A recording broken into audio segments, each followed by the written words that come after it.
quotidien d'information.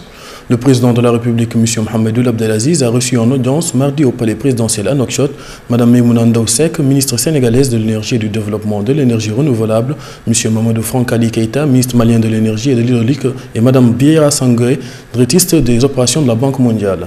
À sa sortie d'audience, la ministre sénégalaise a déclaré que l'audience avec le président de la République lui a permis de rendre compte au chef de l'État de l'objet de cette visite et des résultats des discussions entre les ministres concernés.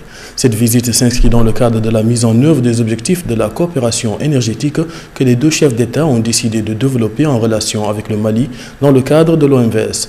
De son côté, la directrice des opérations de la Banque mondiale, Mme Biera Sangoé, a indiqué que tous les bailleurs de fonds, après la réunion de Paris, ont réitéré leur intérêt de continuer à supporter le projet bande à gaz qui est très important pour le développement, pour la sous-région, pour la création de l'emploi, pour la promotion de l'agriculture.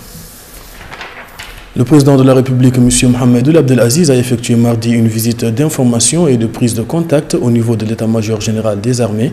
Le chef de l'État a été accueilli à son arrivée par le ministre de la Défense nationale, M. Diallo Mamadou Bacha, le chef d'état-major général des armées, général de division Mohamed Ould Cheikh Mohamed Ahmed, et le secrétaire général du ministère de la Défense, général Mohamed Ould El Hadi.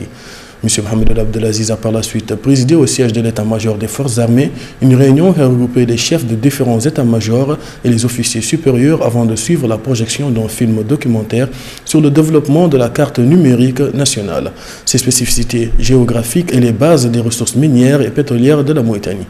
Ce film traduit l'évolution majeure qui a eu lieu dans le domaine de la cartographie numérique nationale, en particulier dont l'élaboration a été effectuée en un temps record. Le président de la République a également visité respectivement les directions de l'intendance, de la transmission et du matériel.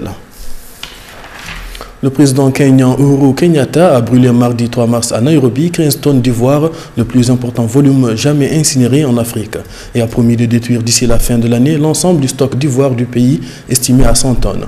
Le kilo d'ivoire se négocie entre 2100 $ en Chine. La quantité incinérée mardi représente donc une valeur marchande d'environ 30 millions de dollars. Le Kenya est non seulement un haut lieu de braconnage de l'éléphant d'Afrique, mais aussi un important point de passage du trafic de l'ivoire prélevé sur les pachydermes abattus dans la région.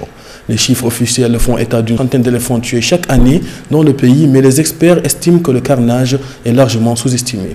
Sur l'ensemble du continent africain, environ 100 000 éléphants d'Afrique ont été tués en seulement 3 ans. Selon une étude publiée en août 2014, le nombre d'éléphants en Afrique centrale a décliné de 60% au cours des 10 dernières années. Une grande conférence internationale sur le virus Ebola ce mardi à Bruxelles. Un objectif commun, éradiquer la maladie et préparer la transition. Car dans les pays touchés comme le Libéria, la Sierra Leone et la Guinée, les systèmes de santé vacillent. Le sida et la malaria menacent de reprendre du terrain et l'économie s'effondre. Les dirigeants ouest-africains réclament un plan Marshall pour se remettre sur pied. Depuis l'automne, les nouveaux cas ont été divisés par 10. 2 vaccins sont actuellement à l'essai au Libéria. D'autres suivront en Sierra Leone et en Guinée. Sur le terrain, les ONG font de la pédagogie pour garantir l'efficacité des traitements. Sur les 4,4 milliards d'euros d'aides promis, 2,1 milliards d'euros ont déjà été déboursés pour combattre l'Ebola. En Irak, au deuxième jour d'une offensive massive contre les djihadistes d'État islamique, l'armée irakienne doit éviter les snipers et les engins explosifs posés sur la zone. Les forces gouvernementales ont lancé une grande attaque pour libérer Tikrit. Leur objectif, encercler les djihadistes et donner l'assaut. Mais les islamistes utiliseraient des civils comme boucliers humains. Ils sont pris au piège depuis 9 mois. Reprendre Tikrit, c'est en effet un tremplin pour libérer Mossoul, deuxième ville du pays.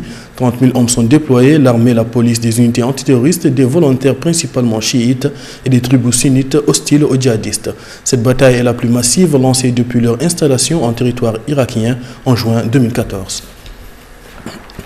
Au Chili, les autorités ont décrété l'alerte rouge face au danger et alors que ce volcan est considéré comme l'un des plus actifs du pays et de l'Amérique du Sud. C'est aussi un haut lieu touristique durant la saison estivale qui vient de se terminer. Les sirènes ont retenti jusqu'avant que ne s'écoule la lave du cratère situé près de la ville de Temuco à environ 800 km au sud de Santiago. L'évacuation de quelques 3000 personnes a été également ordonnée. Les cours ont été suspendus dans les établissements scolaires de la région. La présidente chilienne Michelle Bachelet a appelé la population au calme et elle s'est rendue sur place pour coordonner les opérations.